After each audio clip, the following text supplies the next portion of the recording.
तो welcome students, मैं हूं संतोष कुमार सिंह और हमारे साथ पढ़ेंगे the story of physics.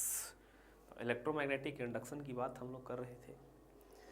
Topic था मोशनल ईएमएफ। मोशनल ईएमएफ में हम लोग जनरल केस देखे, फैराडे लॉ से भी हम लोगों ने उसे फाइंड किया, नॉर्मलाइज्ड केस भी हम लोगों ने उसका निकाला कि हाँ जनरलाइज्ड फार्मूला क्या होगा उसका। कुल मिला के किसी भी कंडक्टर में जब उसको हम मैग्नेटिक फील्ड में मूव कराते हैं तो कैसे ईएमएफ इंड्यूस्ड होता है, यही फाइंड किए थे। इक्विवेलेंट जो फॉर्मूला आया था हमारा, वो आया था E is equal to V cross B dot L। तो हम लोग, मैंने बात किया था उस समय कि नंबर ऑफ क्वेश्चंस करेंगे और उस पर हम लोग समझेंगे। तो ये क्वेश्चन है, इसी में पार्ट बाई पार्ट हम लोग इसको सॉल्व करेंगे और एक एक कॉन्सेप्ट को समझेंगे कि कैसे होता है। तो देखो बेटा, ये रहा मैग्नेटिक फील्ड। मैग्नेटिक फील्ड है हमारा B, ठीक है ना। ये मैग्नेटिक फील्ड हो गया। कंडक्टर है हमारा सर्कुलर, ये मैंने नाम दे दिया है ताकि मैं पॉइंट आउट कर सकूं, अलग अलग पोजीशन पे फाइंड करना है, क्योंकि ईएमएफ इंड्यूस्ड पूरे कंडक्टर में होगा। तो नेट ईएमएफ कितना होगा, किसी एक सेक्शन में कितना होगा, यहां से यहां के बीच कितना होगा, यहां से यहां के बीच कितना होगा, है ना। किसी भी पोर्शन में पूछ सकते हैं हम, इसीलिए हमने नाम दे रखा है कि अच्छा इसी पर्टिकुलर पोर्शन में हो सकता है कि मैं क्वेश्चन में पूछूं। अब ये सर्कुलर कंडक्टर है हमारा और इसको हमने बेटा मोशन करा दिया v वेलोसिटी से इधर, ठीक है ना। v वेलोसिटी से हमने मोशन करवा दिया। अब मैंने बोला कि फाइंड करो नेट इंड्यूस्ड ईएमएफ, इसमें टोटल नेट इंड्यूस्ड ईएमएफ कितना होगा। उसके बाद Vp माइनस VR यानी P और R के बीच में पता करो, Q और S के बीच में निकालो और P और Q के बीच में फाइंड करो। तो पता तो चले कि कैसे निकालते हैं। तो चलिए बेटा, फर्स्ट पॉइंट से हम चलेंगे, net induced EMF. Net induced EMF कहने का क्या मतलब है, उससे पहले हम आपको बता दें कि जो L है हमारा, ये वेक्टर है, लेंथ वेक्टर है, ठीक है ना। तो लेंथ वेक्टर की बात हम सबसे पहले करेंगे कि आखिर लेंथ वेक्टर कहते किसको है। जैसे देखो बेटा, मैं बात कर रहा हूं कि ये हो गया कंडक्टर ऐसे, ठीक है ना। अगर ये कंडक्टर हो गया और ये मान लो पॉइंट P और ये मान लो पॉइंट Q, ठीक है ना, और इसका बोलेंगे कि लेंथ वेक्टर बताओ। तो लेंथ वेक्टर जो होता है वो डिस्प्लेसमेंट होता है, shortest distance between both ends, ठीक है ना। दोनों एंड के बीच का जो शॉर्टेस्ट डिस्टेंस होता है बेटा, उसको बोलते हैं लेंथ वेक्टर। तो अगर कोई कंडक्टर हमारा मैग्नेटिक फील्ड में रोटेट कर रहा है या मूव कर रहा है, चाहे जिधर भी चल रहा है, चाहे चले या ना चले, मोशन करे या ना करे, अगर हमको पूछा जाए सीधे सीधे कि उसका लेंथ वेक्टर बताओ, किसी भी कंडक्टर का लेंथ वेक्टर बताओ, तो जब लेंथ वेक्टर पूछा जाएगा ना मैग्नेटिक फील्ड में, तो उसका ये वाला लेंथ नहीं लेना है बेटा, ये लेंथ से हमको कोई मतलब नहीं है, समझ गए ना। ये छोड़ देना है आपको। क्या लेना है, यहां से यहां के बीच का डिस्टेंस, ठीक है ना, शॉर्टेस्ट डिस्टेंस, डिस्प्लेसमेंट, और इसी के अकॉर्डिंग आपको क्या करना है, फाइंड करना है, समझ गए ना। तो यहां पे हम इसमें बात करेंगे टोटल नेट, यानी पूरे के पूरे सर्कुलर लूप के लिए फाइंड करना है। अगर ये v वेलोसिटी से चलेगा तो जब v वेलोसिटी से चलेगा इधर की ओर कंडक्टर हमारा, तो मैग्नेटिक फोर्स तो बेटा ऊपर लगेगा, और ठीक है, समझ में आ रहा है।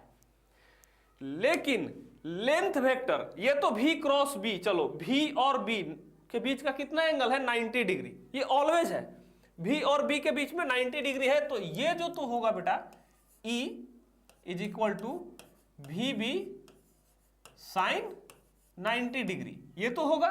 इसको मैं मिटा देता हूं ताकि आपको समझने में आसानी हो, ठीक है ना। ये टर्म तो आप समझ गए होंगे, लेंथ वेक्टर क्या है। तो VB साइन 90 डिग्री, ये तो हो गया सर, ये सबके लिए सेम होगा, है ना, क्योंकि ना तो V बदलेगा ना B बदलेगा सर, V का भी डायरेक्शन इधर और B का भी उधर, तो सर 90 डिग्री है, इसमें कोई बदलाव नहीं होने वाला। क्या है, लेंथ वेक्टर बदलेगा सर, है ना, किस किस पॉइंट के लिए पूछ रहे हो। तो अब देखो, इस पूरे सर्कुलर लूप के लिए आप लेंथ वेक्टर बताओ, पूरे सर्कुलर लूप के लिए लेंथ वेक्टर के लिए मैंने क्या बोला, डिस्प्लेसमेंट, ठीक है ना। तो कहीं से शुरू होगा और कहीं पे जाके खत्म होगा। ये सर्कुलर लूप है तो कहीं ना कहीं से शुरू हुआ होगा और कहीं ना कहीं पे जाके खत्म होगा, और उन्हीं दोनों पॉइंट के बीच का डिस्टेंस हमको बताना है। तो मान लेते हैं एक पी पॉइंट से चलते हैं बेटा, ठीक है ना, यहां से चलना शुरू करो। बोलो ये है शुरुआत वाला पॉइंट, स्टार्टिंग पॉइंट, यहां से चलेंगे सर और सबसे एंड पॉइंट तक जाएंगे और वहां से शॉर्टेस्ट डिस्टेंस निकालेंगे। तो चलो घूमने घूमते घूमते घूमते कहां आ गए, फिर वापस पी पे ही आ गए। तो सर जहां से चले थे वहीं पे पहुंच गए। इसमें कोई लेंथ वेक्टर दिखाई ही नहीं दे रहा है सर, शॉर्टेस्ट डिस्टेंस ही क्या है, 0 है। तो सर जब लेंथ वेक्टर 0 है तो हमारा क्या होगा सर, ईएमएफ जो होगा, total induced EMF in a circular conductor क्या होगा, 0 होगा। टोटल मैं बोल रहा हूं, टोटल, पॉइंट नोट कर लेना, टोटल। क्यों? क्योंकि टोटल के लिए पूरे के पूरे कंडक्टर के लिए निकाल रहा हूं। हो सकता है कि इस सेक्शन में हो, इस सेक्शन में दूसरा हो, इस सेक्शन में कुछ और हो, है ना। इस कंडक्टर में, इसका मतलब ये नहीं है कि इस कंडक्टर में ईएमएफ इंड्यूस्ड नहीं हो रहा है। नहीं तो आप लोग बोलोगे कि सर आप ही ने तो कहा था कि कंडक्टर को क्या करना है, मैग्नेटिक फील्ड में मोशन कराओगे तो वो ईएमएफ इंड्यूस्ड होता है। तो ऐसा नहीं है, ईएमएफ इसमें इंड्यूस्ड हो रहा है, लेकिन नेट 0 है बेटा, नेट 0 है। अब इसमें अलग अलग सेक्शन में अलग अलग होगा ना, सारे सेक्शनों को जब जोड़ोगे ना तो नेट 0 हो रहा है। अब जैसे तुम हो तो तुम्हारे पास अभी पैकेट में 10 रुपए है ना, तुम्हारे पास पैसे हैं, 10 रुपए बगल वाला दोस्त का तुम कर्ज लिए हुए हो, तो कुल मिला के क्या है, नेट 0 है। तो इसका मतलब है नहीं कि तुम्हारे पैकेट में नहीं है ना, बगल में कर्ज भी है, तो यानी कुल मिला के तुम्हारे पास 0 है। तो इसके पास ढेर सारा है, प्लस माइनस मिला के आपस में एक दूसरे को खत्म कर लेगा ये। तो ईएमएफ है, ऐसा नहीं है कि ईएमएफ नहीं है, इंड्यूस्ड हो रहा है। लेकिन जब टोटल कंडक्टर के लिए हम पूरा ऐड करके कैलकुलेट करके निकाल रहे हैं कि अच्छा इस पूरे में कितना होगा, तो क्या है, 0 है सर, है ना, पूरे में कुछ नहीं है सर। तो चलो इसके लिए लेंथ वेक्टर ही नहीं है तो क्या है, 0 है। तो ये फर्स्ट केस में है सर कि नेट इंड्यूस्ड ईएमएफ जो आ रहा है वो 0 आ रहा है। अब दूसरा पॉइंट लेके चलते हैं सर, VP माइनस VR हमें निकालना है, ठीक है ना, VP माइनस VR फाइंड, यानी सर इन दोनों के बीच में पता करना है। वोल्टेज को क्या बोलते हैं, पोटेंशियल डिफरेंस बोलते हैं ना, दो पॉइंट के बीच के दो पॉइंट के पोटेंशियल के बीच का डिफरेंस। तो potential at point P and potential at point R, इन दोनों के बीच को क्या कर देना है, हमको डिफरेंस निकालना है, वही ईएमएफ होता है हमारा। तो चलिए हम इस पे देखते हैं कि सर VP और VR, तो कहने का मतलब है कि सर P से चल रहे हैं और R पे पहुंच रहे हैं। VP माइनस PR, तो हम P से चल रहे हैं सर, R पे पहुंच रहे हैं। तो सर P से चलेंगे, यहां से चलेंगे और R पे पहुंचेंगे। तो सर शॉर्टेस्ट डिस्टेंस अगर लिखेंगे P और R के बीच में, तो डायमीटर टाइप कुछ दिख रहा है सर, है ना, ये डायमीटर दिख रहा है सर। तो यहां से जो लेंथ वेक्टर है सर L, वो 2R होगा, क्योंकि स्मॉल r इसका रेडियस है, यही दिख रहा है ना, लेंथ वेक्टर 2R होगा सर। ये इस तरह से होगा, ये हो गया P और ये हो गया सर R, यही है ना, ये P है सर और ये R हो गया सर। तो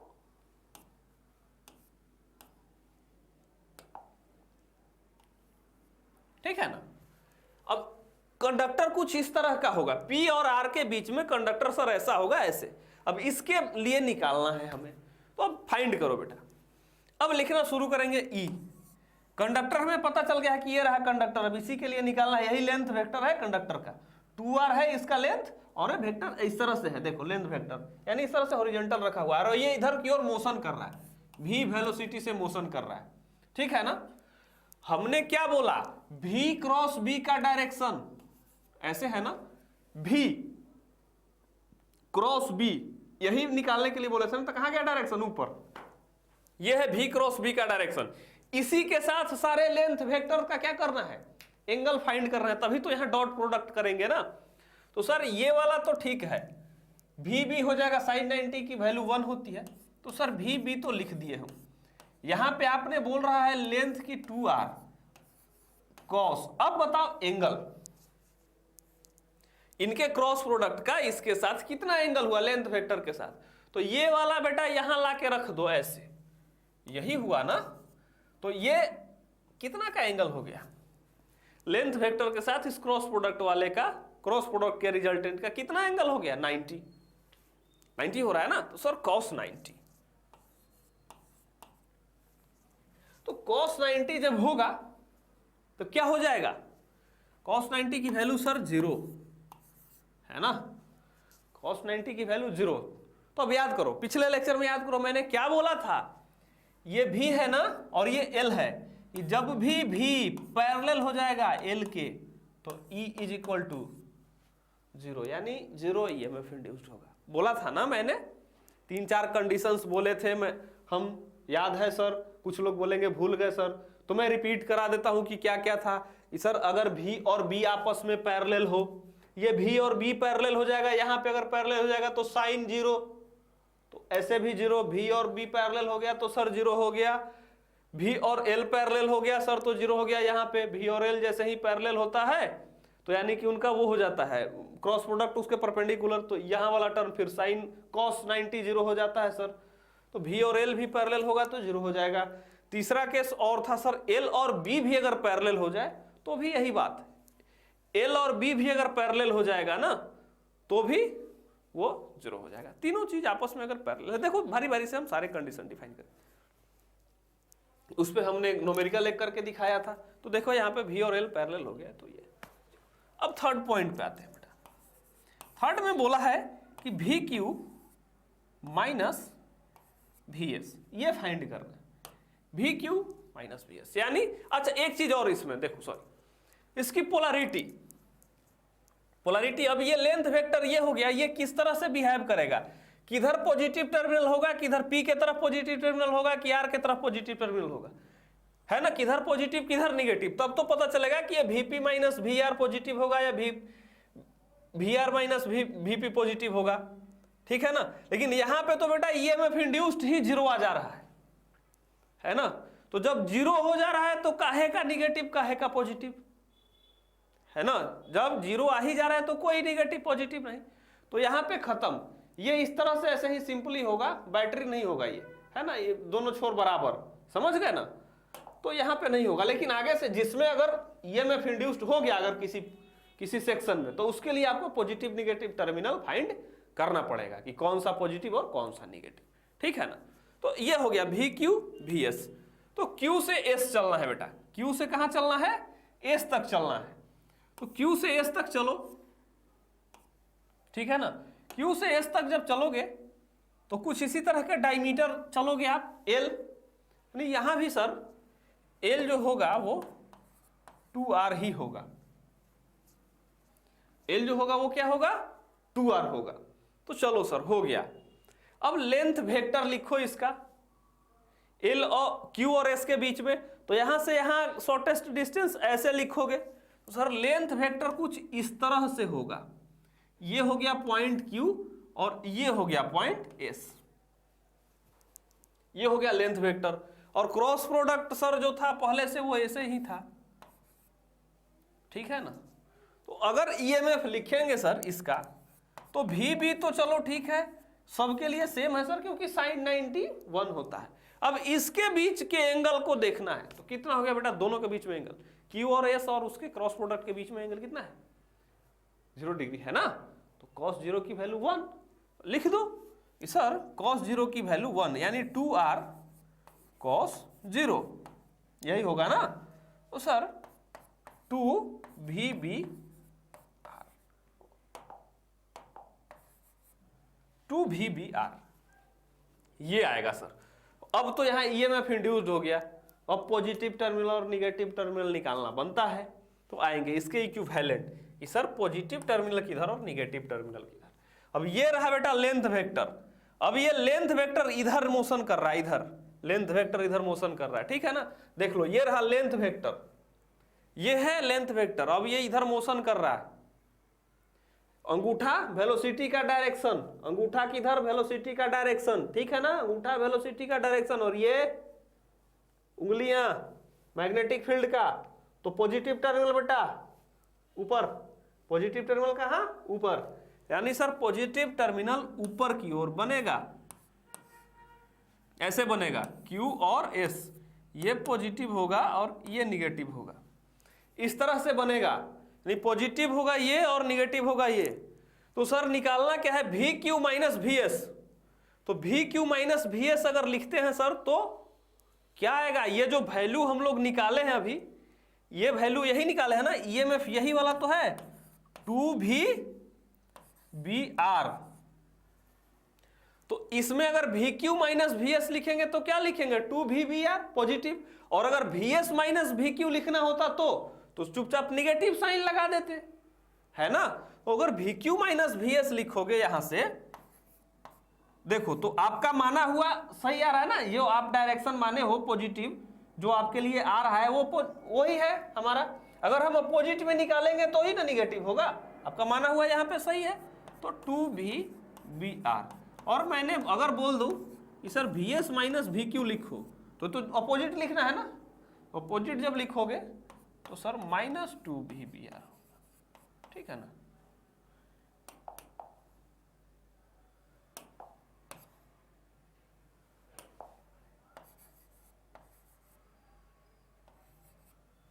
ठीक है, ऐसे होगा हमारा।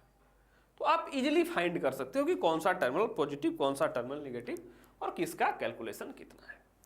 अब इसको आप छाप लो, फिर मैं स्लाइड को इधर घुमाऊंगा और ये सबसे फाइनल और आखिरी क्वेश्चन पे चलेंगे कि सर इस बार तो जो आप बोल रहे हो, तो बोल रहे हो कि P और Q के बीच में बताओ। तो लेंथ वेक्टर तो सर ऐसा है ना, मोशन हो रहा है इस तरह से V के डायरेक्शन में, है ना। अब सर निकाल के दिखाओ असली चैलेंज, तो ये है, ये हो गया R, ये हो गया R। देखो बेटा ये 90 डिग्री हो गया ना, और ये दोनों बराबर हैं, दोनों साइड्स, तो ये दोनों एंगल भी बराबर हो जाएंगे। तो दोनों एंगल बराबर हो जाएंगे तो ट्रायंगल में 180 होता है, ये 90, तो कितना हो गया 45, ठीक है 45 हो जाएगा हमारा। तो अब फाइंड करना है सर, ठीक है ना। अब फाइंड करो कि उस वाले में कितना ईएमएफ इंड्यूस्ड होगा। तो चलिए हम बात करते हैं, स्लाइड को इधर खिसका देते हैं और इस वाले में एरिया में हम इसको बनाएंगे। तो सर निकालना है हमको, चौथा है हमारा, फोर्थ पॉइंट है VP माइनस VQ। जैसे सर लेंथ वेक्टर उन सब का लिखे थे उसी तरह से लेंथ वेक्टर इसका भी लिखो। तो लेंथ वेक्टर हम लिखते हैं, हमारा लेंथ वेक्टर यही हो गया बेटा, P और Q, यही लेंथ वेक्टर है ना सर। लेंथ वेक्टर वो हो गया। वेलोसिटी किधर है, अब सर वेलोसिटी के लिए देखो, वेलोसिटी सर ये है ना, वो वेलोसिटी हो गई, ठीक है सर, वेलोसिटी हो गया। और V क्रॉस B सर किधर आता है, V क्रॉस B सर ऊपर की ओर आता है। V क्रॉस B कहां आता है, ऊपर की ओर आता है, ठीक है।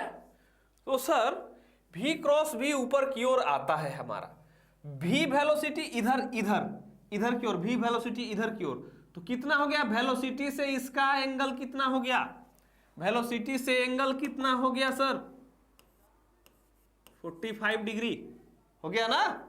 वेलोसिटी से एंगल कितना है 45 डिग्री है, लेंथ वेक्टर और वेलोसिटी के बीच में 45, और वेलोसिटी और ये तो ऑलरेडी 90 डिग्री पे रहता है, तो इधर वाला भी 45 है ना, दो भाग में बट गया। सर अब हमको कुछ हद तक इजी दिख रहा है। हाँ, अब सर वेक्टर भी दिख गया, एंगल भी दिख गया, तो सर मेन तो कॉस थीटा ही निकालना होता है ना। तो कॉस थीटा अगर जब पता चल जाएगा तो हम निकाल लेंगे इसका। तो चलिए सर निकालते हैं यहां से इसके लिए आपने बोला कि भी तो सबके लिए सेम, V और B तो इसके लिए भी सेम ही है, तो साइन 91। बात आती है यहां पे अब लेंथ की, पूरे लेंथ वेक्टर की। तो लेंथ निकालना है और उसका डायरेक्शन भी निकालना है। वेक्टर का मतलब यही कि एरिया भी, जैसे एरिया वेक्टर, तो एरिया भी निकालो उसका डायरेक्शन भी निकालो। लेंथ तो हमारा क्या करना है, लेंथ भी निकालना है और उसका डायरेक्शन भी, किसके अलोंग, वेक्टर मतलब किसके अलोंग है, एरिया यानी किसके अलोंग एरिया है ना। डायरेक्शन कहने का मतलब उसके परपेंडिकुलर, ऐसे यूनिट वेक्टर वगैरह आप लोग पढ़े हो, है ना। तो उससे लेंथ यानी किसके अलोंग, किस अलोंग लेंथ है हमारा, यानी इसके अलोंग लेंथ वेक्टर, यानी पी क्यू के अलोंग ऐसे लेंथ वेक्टर, समझ गए ना। इसीलिए मैंने तो बोला था कि जैसे कर्व हो गया ऐसे, उसका वेक्टर बोलेंगे तो किसके अलोंग, यहां से यहां के अलोंग, नहीं बताते वो देखो वहां तक गए थे, इसी को बोलते हैं लेंथ वेक्टर। सड़क से तो गए हो गए ना, दूर से घूम घूम के, जैसे आपको हम कहीं जाना होता है तो अलग अलग रास्ते से जाने, पूछता कि किधर से आ रहे हो, तो इधर से आ रहे हैं, बताते हो ना, ये शॉर्टेस्ट डिस्टेंस इधर से आ रहे हैं, कहां जाना है, इधर जाना है, यही है लेंथ वेक्टर, समझ गए ना। रास्ता तो हो ही गया, लेकिन लेंथ वेक्टर यही है जो इससे आपने इंडिकेट कर, इधर से जाना है, बस वही काम। यहां से चलोगे तो बोलोगे ना ये इस पॉइंट पी पे है और यहाँ पे पॉइंट क्यू है, पूछेगा अगर तुमको यहां से तुम चल के यहाँ है, पूछेगा अगर तुम यहाँ पे खड़े हो, अगर यहाँ पे कोई और आया तो ये पूछेगा कहां से आए हो, तो तुम बताओगे कि देखो यहाँ से आ रहे हैं। ऐसा थोड़ी ना होगा कि कहां से आ रहे हो, तो ऐसे ऐसे ऐसे ऐसे ऐसे ऐसे घूम के इस तरह से आए हैं सर, नहीं, सीधे बताओ कहां से, दिल्ली से आ रहे हैं। कोई ये थोड़ी ना कहते दिल्ली से ट्रेन में बैठे, फिर ये स्टेशन आया, फिर ये स्टेशन आया, ऐसे ऐसे घुमाया ट्रेन, डायरेक्ट बताते कहां से आ रहे हैं। कोई बात है, डायरेक्ट बोलेगा क्यू से आ रहे हैं, इधर से आ रहे हैं, उसी को बोलते हैं लेंथ वेक्टर, ठीक है ना, बोलचाल की भाषा में, मैं बस समझने के लिए बता रहा हूं, है ना। कोई ये नहीं कि उसको लेंथ वेक्टर बोलते हैं। बहुत बच्चे बोलेंगे कि सर ने बोला था कि इधर से आ रहे हैं को लेंथ वेक्टर बोलते, नहीं भाई, ये बस समझने के लिए बता रहा हूं कि हम लोग शॉर्टेस्ट फॉलो करते हैं कि ये बस यहीं से तो शॉर्टेस्ट बताते हैं हम लोग, ठीक है। तो देखो अब हमारा लेंथ वेक्टर, यानी लेंथ भी चाहिए और किसके अलोंग, शॉर्टेस्ट डिस्टेंस। तो लेंथ पहले पी से क्यू के बीच में कितना होगा, तो ये हो गया आर बेटा, ये हो गया आर, ठीक है ना, और ये होगा राइट एंगल। तो राइट एंगल ट्रायंगल की तरह कुछ हो गया, तो इसका क्या निकालोगे आप, अगर इसका निकालोगे, इसको मान लेते हो x, इसको बोल देते हो आप x, तो x इज इक्वल टू निकालोगे ना under root r square plus r square, लिख सकते हो पाइथागोरस बाबा के थ्योरम से, तो लिख दिए। तो कितना हो गया 2r स्क्वायर, तो सर r रूट 2 लिख सकते हैं ना, या रूट 2r, कुछ भी कर सकते हो, r रूट 2 लिखो, रूट 2r लिखो, सर ऐसे लिख दो, चलो कोई बात नहीं, लिख देते हैं, जैसी मर्जी आप लिखो, रूट 2r सर। तो अब हो गया हमारा यहां पे रूट 2r। अब सर कॉस कितना कॉस, इस वाले v क्रॉस b के साथ इस लेंथ वेक्टर का एंगल कितना है बेटा, ये वाला एंगल कितना है 45 ना, तो सर cos 45, और cos 45 को लिखना है हमारा v into root 2r, cos 45 1 by root 2, 1 by root 2। तो अब देख लो, रूट 2 से रूट 2 खत्म, रूट 2 से रूट 2 खत्म हो गया हमारा, काट दो तो आ जाएगा वी बी आर, ठीक है ना। तो आप P और Q के बीच में निकालोगे तो क्या होगा हमारा वी बी आर निकलेगा। अब निकालना है हमको कि अच्छा V P minus we Q, क्या निकालना है V P minus we Q, ठीक है। तो V P minus we Q कर सकते हो, या यहां पे तो रूट 2 हम रूट 2r लिख दिए ना, मान लिया जाए कि यहां का हमको नहीं पता होता, ये l हमको नहीं पता होता, ठीक है ना। r की वैल्यू चाहे जो भी डायरेक्ट l लिख दो, यहां इसके जगह पे l भी लिख सकते हो, या l क्या हम लोग x लिख दो, l लिख दो, x लिख दो, जो भी होगा ना हमारा डिस्टेंस, क्योंकि रेडियस तो कुछ भी हो सकता है, ठीक है ना। तो रूट 2 इंटू आर, एल लिखो, एक्स लिखो, यहाँ पे एक ही बात है, अगर l लिखोगे तो l बाई रूट 2 हो जाएगा, x लिखोगे तो x बाई रूट 2 हो जाएगा, और रूट 2r डायरेक्ट लिख दोगे तो कट के ये आ जाएगा, ठीक है ना। एनीथिंग आप लिख सकते हो, जनरलाइज केस है। अब इसमें आपको बताना है कि V P minus we Q, P minus we Q. अब देखो वेलोसिटी इधर, मैग्नेटिक फील्ड उधर, तो पॉजिटिव चार्ज कहां एक्यूमुलेट होगा, पॉजिटिव चार्ज ऊपर ना, और ऊपर कौन सा टर्मिनल है देख लो, इसीलिए मैं बोला हूं पॉजिटिव। देखो यहां पे भी अगर इतना रहेगा ना तो वो ऊपर हो जाएगा, वो अगर ये एकदम ऐसे भी रहेगा Q और P तो पॉजिटिव चार्ज ऊपर की ओर ही जाएगा, क्योंकि V से ऊपर है Q, ठीक है ना। तो आप बोलोगे कि Q जो टर्मिनल है सर, Q जो टर्मिनल है इसका इक्विवेलेंट हम ऐसे बनाएंगे सर, ये हो गया P, ये हो गया Q, और हमको निकालना क्या है बेटा, Vp माइनस Vq। और ये हमारा क्या आ रहा है, ये क्या आ रहा है, पॉजिटिव टर्मिनल किधर आया, Q के तरफ, ये क्या आया है Vq माइनस Vp, VBR। निकालना है क्या, Vp माइनस Vq, तो इसका जस्ट क्या हो जाएगा, अपोजिट हो जाएगा बेटा, निगेटिव हो जाएगा, माइनस VB।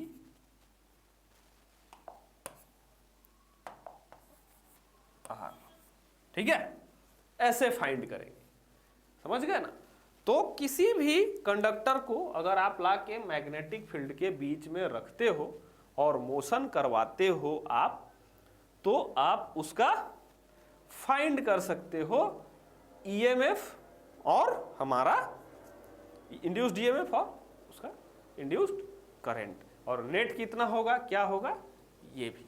एक इसको आप उतारो, एक छोटा सा एग्जांपल हम और देते हैं, आप इसको छाप लो, एक छोटा सा एग्जांपल और देते हैं। देखो बहुत ही शॉर्ट में एग्जांपल देंगे, छोटा सा एक क्वेश्चन है हमारा, ऐसे ऐसे देखो, मैग्नेटिक फील्ड ये हो गया बेटा, ये हो गया मैग्नेटिक फील्ड, ठीक है ना, और इसमें आपका कंडक्टर है स्क्वायर शेप में, ठीक है, कंडक्टर स्क्वायर शेप में हो गया, लेंथ हो गया बेटा L दोनों तरफ का, और बोल दिया कि V वेलोसिटी से इधर चला, इसका B, ठीक है ना। अब बोलेंगे कि इसका नेट निकालो, इस कंडक्टर को तुम कैसे रिप्रेजेंट करोगे। तो देखो मान लो कि इसमें 4 सेक्शन, 4 कंडक्टर मिल के बने हैं, कंडक्टर 1, कंडक्टर 2, कंडक्टर 3, कंडक्टर 4। तो सबसे पहले कंडक्टर 1 के लिए तुम निकालो लेंथ वेक्टर कंडक्टर 1 का, ऐसे। तो L और V बेटा देखो तो लेंथ वेक्टर और V पैरेलल हो गया है, लेंथ वेक्टर और V पैरेलल दिख रहा होगा तुमको। तो सर लेंथ वेक्टर और V पैरेलल दिख रहा है, यानी इसका E जो है ना 0 है, इसमें ईएमएफ इंड्यूस्ड नहीं होगा। कंडक्टर सेकंड में आते हैं सर। अब इसका V क्रॉस B क्या होगा, V क्रॉस B तो यही है ना बेटा, V क्रॉस B का डायरेक्शन ऊपर की ओर इधर है। अब ये रहा L, इसका L हो गया ऐसे, और ये हो गया V क्रॉस B। तो इस बार cos 0 है ना, cos 0, और यहां पे तो sin 90 होगा ही, तो E का हो जाएगा VB sin 90 into L, length तो L है L, और एंगल बेटा 0 डिग्री, कितना आ जाएगा देखो तो VBL, यही होगा ना VBL। और इसका इक्विवेलेंट लिखोगे, बैटरी आप कैसे सोर्स लगाओगे, देखो इधर अपवर्ड ऊपर की ओर पॉजिटिव टर्मिनल है ना, तो ऐसे, ये इक्विवेलेंट हो गया। अब तीसरा आते हैं, थर्ड में, यहां भी L और V क्या है, पैरेलल, L और V क्या हो गया, पैरेलल हो गया। तो सर यहां का भी E क्या है, 0 हो गया। और ये वाला कंडक्टर 4 और कंडक्टर 2 एक जैसे हैं सर, 4 में चलेंगे तो एक जैसे है, इसका भी क्या आएगा, VBL ही आएगा, क्योंकि मोशन सेम एकदम देख लो बिल्कुल सेम है। और इसका भी सर इक्विवेलेंट ऊपर की ओर ही बनेगा, यानी कंडक्टर 4 भी जो होगा सर वो इसी तरह का बनेगा। अब इसका इक्विवेलेंट बैटरी ड्रॉ करो, अब इस पूरे कंडक्टर का इक्विवेलेंट सोर्स की तरह ड्रॉ करो, क्योंकि आपने बोला ना कि ये बैटरी बन जाता है, तो बैटरी बन जाता है तो इसका क्या इक्विवेलेंट होगा, तो वो ड्रॉ करो आप। तो चलो ड्रॉ करते हैं। एक बैटरी यहां से बेटा, बस बैटरी लगाते चलेंगे, ऊपर में 0, कोई ईएमएफ नहीं है तो 0, नीचे में भी कोई ईएमएफ नहीं है तो 0, खत्म। फिर चौथे वाले में ईएमएफ आया, डायरेक्शन देखो पॉजिटिव ऊपर की ओर, कितना ईएमएफ है, इसका भी VBL, इसका भी VBL, पैरेलल सोर्स की तरह दिख रहा है। पैरेलल सोर्स में वोल्टेज सेम होता है, पढ़ते आ रहे हो ना, अभी देख लो पैरेलल से और सोर्स में वोल्टेज सेम इंड्यूस्ड हुआ है ना, इट सेल्फ इंड्यूस्ड हुआ है, देख लो क्यों पता चला, जैसे ही पैरेलल हो जाएगा सेम हो जाएगा। यहां पे भी ये कोई एग्जांपल मैं नहीं दे रहा ना, तो मैं प्रूफ दे रहा हूं, ये बस एक एग्जांपल में इत्तेफाक से ये आया है, बस दिखा रहा हूं कि देखो ये यूनिवर्सल ट्रूथ है, कहीं पे भी जैसे ही पैरेलल आता है ना ऑटोमेटिक सेम हो जाता है। तो इसमें 0, इसमें 0, तो ये डायरेक्ट कनेक्टेड है। और ये देखो VBL, तो इक्विवेलेंट जब इसका लिखोगे कि ये इक्विवेलेंट किस तरह का बैटरी सोर्स बनेगा, तो ये ऐसा बनेगा, ईएमएफ का सोर्स बनेगा, वो इस तरह से बिहेव करेगा और फिर आप यहां से करंट ले सकते हो, क्योंकि करंट इंड्यूस होता है ना, यहां से ऐसे निकलेगा, यहां से ऐसे निकलेगा, है ना, आप यहां से फिर करंट अपना ड्रॉ कर सकते हो, है कि नहीं। तो ये कुल मिला के आपका क्या था, मोशनल ईएमएफ था। अब सिर्फ मोशन कराए थे, अब आगे हम लोग रोटेशन भी कराएंगे, रोटेशन करा के देखेंगे, गोल गोल घुमाएंगे, जिसपे मोटर अब हमारा जनरेटर वगैरह काम करता है ना, तो रोटेशन करा के देखेंगे कि कैसा रोटेशन होता है, तो किस तरह से बिहेव करता है। डिफरेंट डिफरेंट तरह के क्वेश्चंस करेंगे, व्हील का रोटेशन कराएंगे, उसमें हम लोग अलग अलग कंडक्टर का रोटेशन कराएंगे, है ना, और देखेंगे वहां पे भी लेंथ वेक्टर को ही पकड़ना है कि लेंथ वेक्टर क्या है हमारा, ठीक है ना। ये फेनोमेना समझ में आएगा तो रोटेशन भी समझ में आएगा। फिर धीरे धीरे आगे बढ़ेंगे और 2-4 लेक्चर्स होंगे और ये EMI आपका चैप्टर एंड हो जाएगा। तो चलिए आज के लिए इतना ही, फिर मिलते हैं अगले लेक्चर में कुछ नई कहानी के साथ। तब तक के लिए पढ़ाई करते रहिए। Bye bye, sayonara.